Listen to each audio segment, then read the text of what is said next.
Hello there, gamers. Captain Chosen here for another video, and welcome back to Nuclear Lab Part 3. Now, Chosen has been working on this project for quite a long time. 2 videos and about 3 weeks, I'm pretty sure.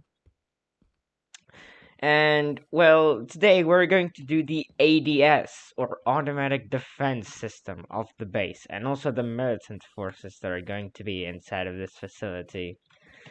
Because otherwise, things are easily going to be able to get in and ruin everything. So, wait, what's this?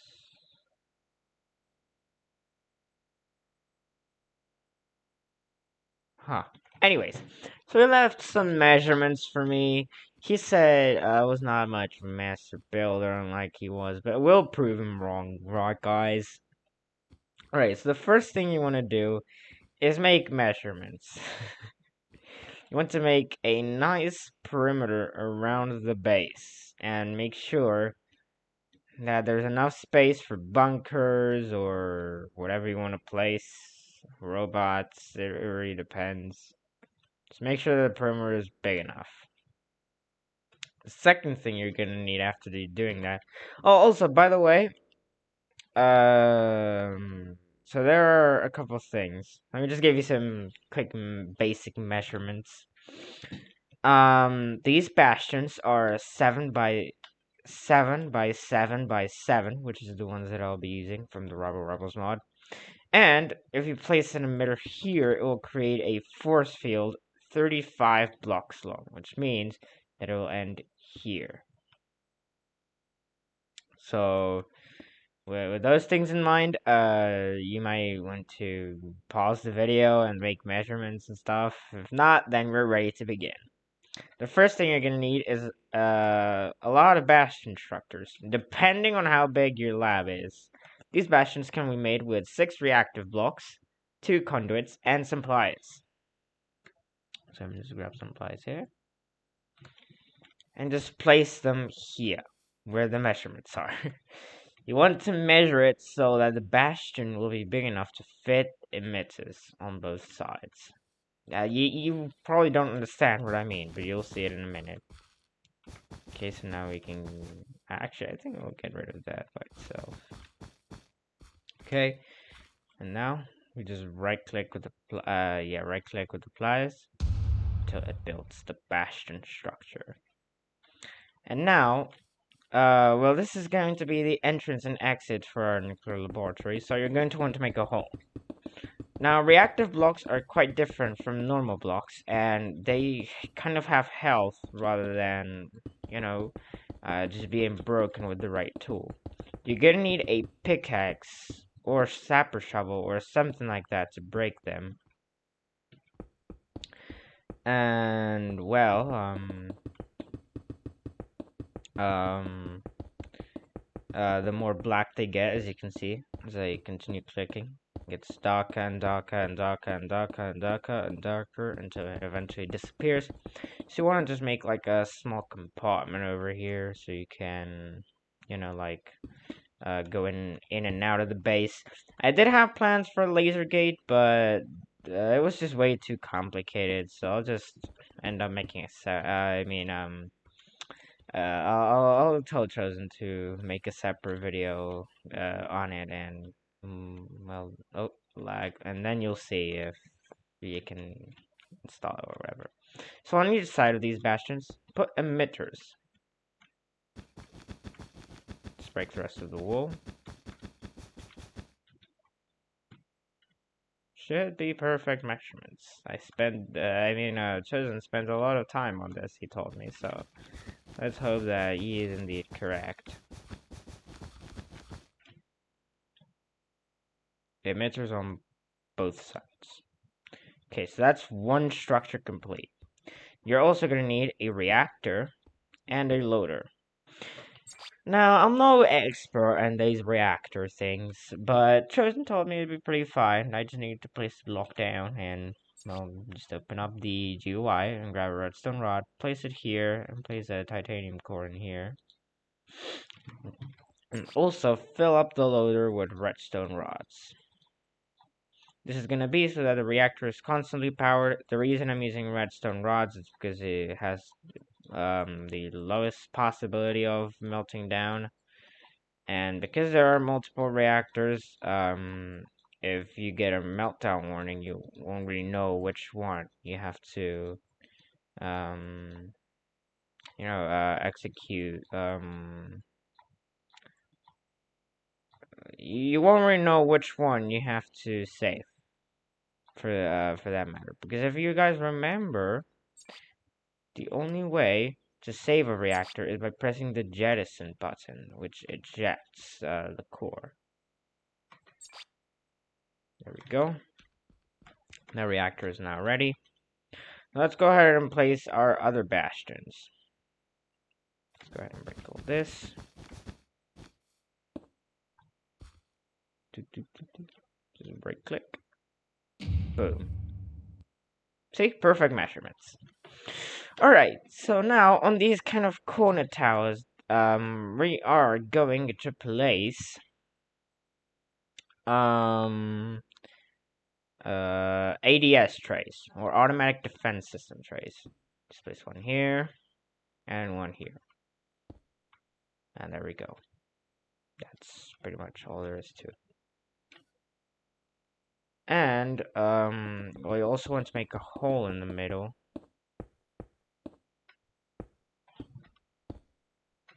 You're gonna break these two. And then you want to have some steel or some kind of superstructure to hold up another loader. And that will connect these two. Now for the ADS, we're going to need different components. We're going to need a chip and 2 weapon crates.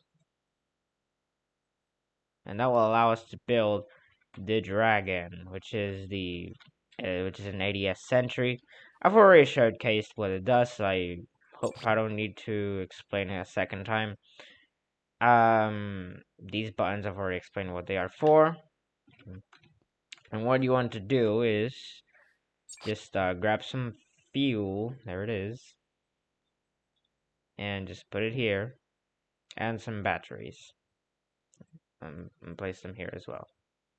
And now what you want is to do the same, but in the loader, if you know what I mean. Like, you're gonna have fuel in here. Have loads of fuel. As you can see, that fuel is not transferred over there. And now when I put it in, it'll just stick there. So I want to have loads and loads and loads of fuel in here. To allow for the automatic defense system to be sort of autonomous. And if you realize that one of them is malfunctioning, that could be for many reasons. It could have run out of fuel, it could have run out of batteries. As you can see, it slowly uses up batteries in order to maintain its function.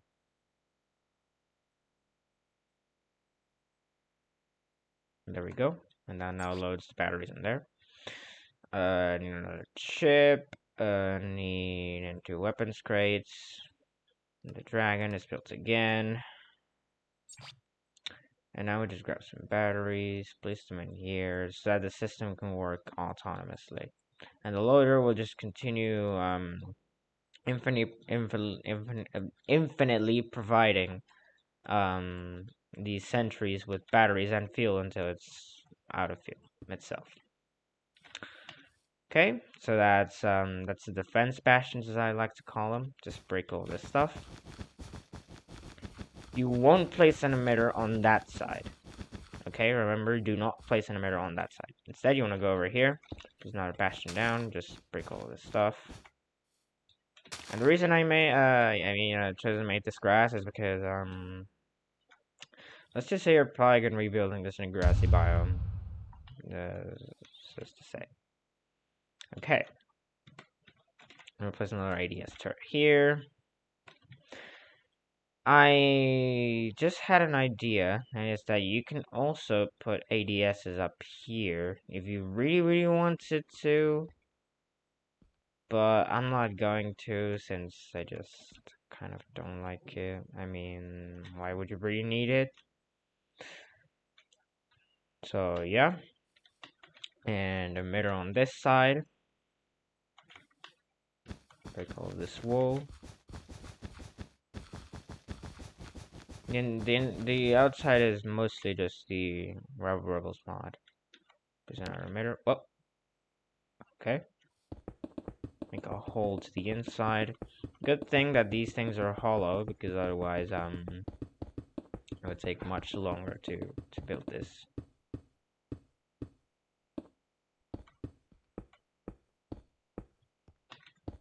An ADS is there. I'm going to place a loader and a reactor. And we're gonna grab some steel and also place a loader up here, which we're going to fill with the same components as the other one. Here we just fill up with a titanium core and a redstone rod. That one is not ready to go. Just put redstone rods in here. It'd be good if there was a like builder commodities mod that lets you have like infinite item generators, or I don't know, like I was thinking about that the other day, and if I had the knowledge to be able to do that, I probably would. It would be a massive, massive help. Like wands and world and everything, just like everything in one place. All right. So that's one loader done. Just built the dragon sentry chip. 2 weapons grades. There we go. Dragon built. And we need some fuel and some batteries. Where are they? There they are. Now these actually do consume battery at a quite fast pace. If I look in here, as you can see, a couple of them are depleted already. So I will have to replenish them every once in a while. I don't expect it to be like too much, if you know what I mean. Just fill this all up with batteries.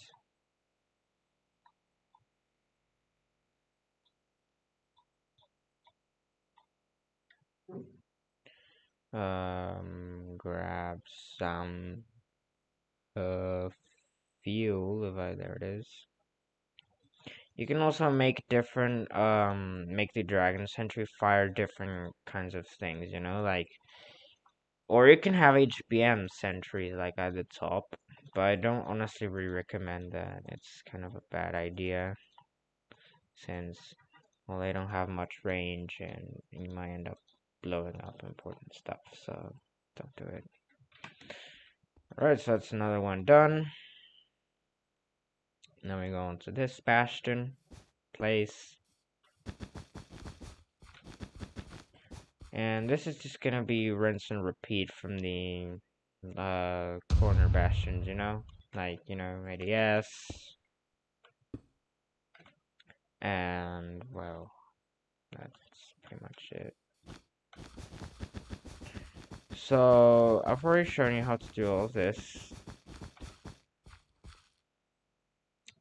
So, I'm gonna complete the bastions off camera, and I'll get back to you guys when the force field and everything is complete. Okay, so with the power of editing, it should be done in 3, 2, 1, now! Alright, with the power of editing, all bastions are complete. They're completely built and ready for force field ignition. So, how do you ignite the force field?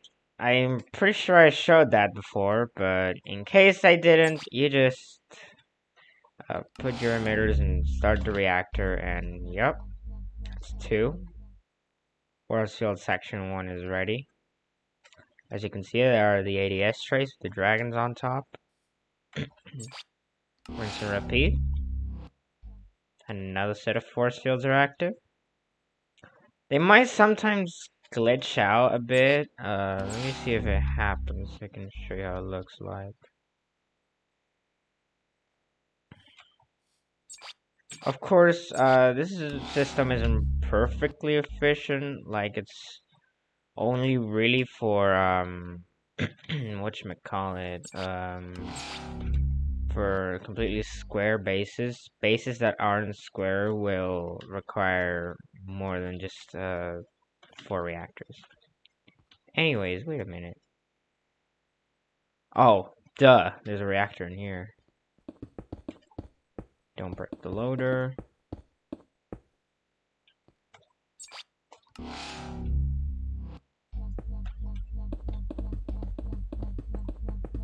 Oh, right. Another property of the reactor blocks is that they cannot be broken while the reactor is online. As you can see, I'm just clicking it, but it's constantly regenerating. So that's gonna be on there. But as you can see, all force fields are powered up and the base is protected. The only way to get in or out is through here. If you try to get in or out any other way, it just pushes you back. Same goes if you try to attack it. Wait, that's the wrong rifle. As you can see, the lasers just bounce off. Same with the flamethrower. The flames just bounce off. It's completely impervious to all sorts of damage. Plasma cannon shoots it off. Tesla does the same. Oh. Actually, I think the Tesla penetrates through, but it doesn't do any damage. And that's all the weapons. I'm scared to try the M202. But yeah, oh, lag. But yeah, all force fields are powered up. Now let's go with militant forces. Now, for these, you're gonna need towers. You're gonna need and some bunkers. That's pretty much all you're gonna need. So first we'll place Watchtower 1. Go. Right click with your pliers. There we go. Watchtower 1 is ready for duty. You can do this, for example. Line the outside with reactive blocks.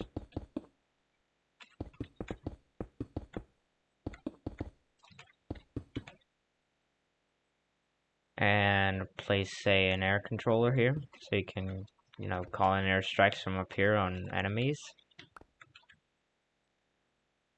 You can also place ADS turrets down there if you want even more protection, but I'm not really going to do it. And now we have the bunkers, which are special structures designed to be extremely powerful, designed to be extremely strong. And, will it destroy? I don't think I'll destroy that. Let's hope not. There we go. As you can see, nice, beautiful bunker with camo. Oh, well, that's not consistent. But we have one bunker, and it's in the ground, as you might see. Now you're obviously going to need bunker exits and entrances. So, for example, you can have like a little spot here where you can go into your bunker. And now there are different things you can put in your... Wait, is it even recording? Yeah, it's recording. Okay, I was scared. You can put toasters. You can put supply crates.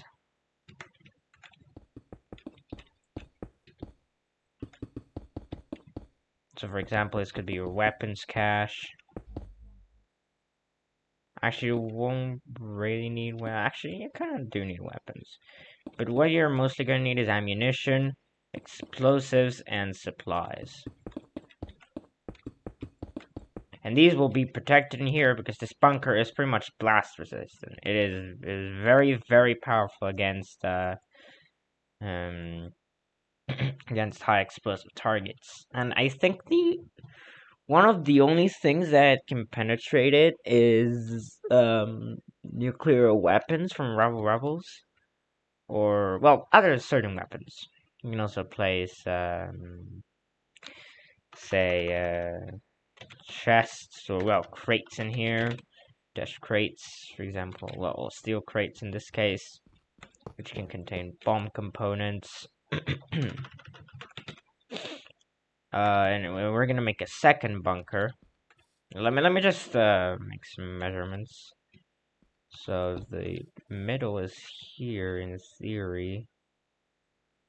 Okay, so 1, 2, 3, 4, 5, 6, 7, 8, 9, 10, 11. Okay, it's 11. Okay, we need to make sure it's 11 away.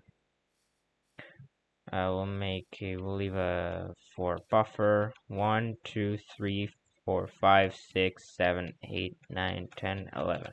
Just bunker in the ground. That's the most efficient way to use it.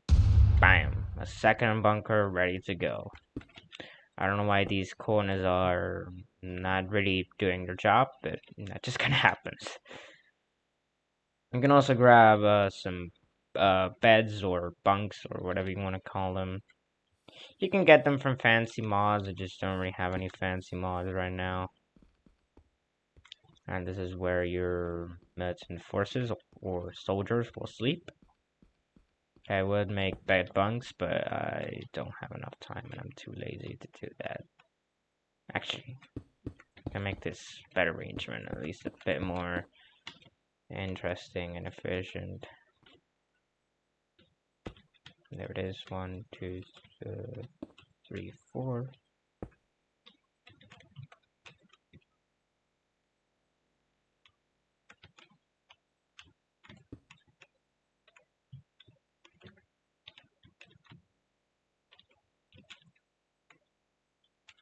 There we go. That's a nicer bed arrangement. You can also, well,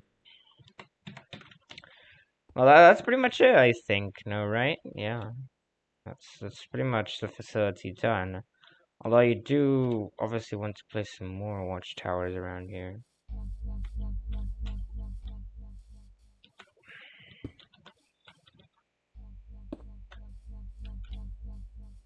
Let's place watchtower 2 on the other side.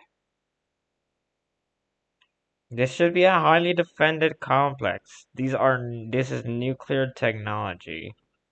Okay, so don't think you can just leave this out in the open. You're gonna need this to be heavily defended. Okay, that's watchtower 2. Line this out with reactive blocks. Reactive blocks are really strong and really good for building, and they're also stackable. Problem is up here they don't regenerate, so that's annoying, I guess. Controller 2.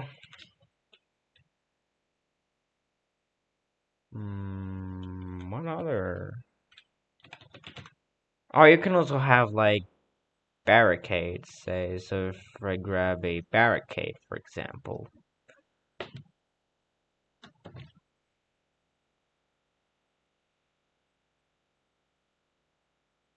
Yeah, barricade. You can have some barricades, say here, with ADS trays on them.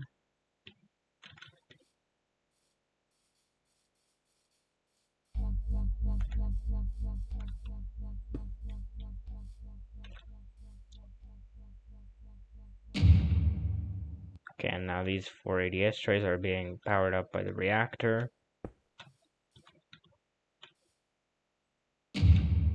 Same for these ones.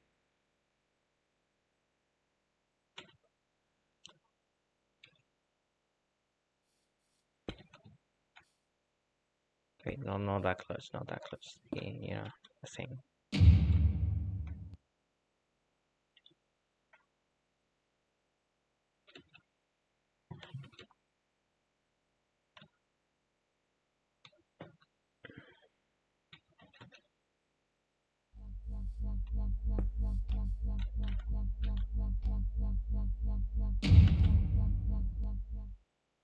When the ADS trays are powered up by the reactor, you won't need batteries for them. So it's always recommended that when you can use the reactor to power up ADSs that you do it because it's much cheaper than just having battery powered ADSs.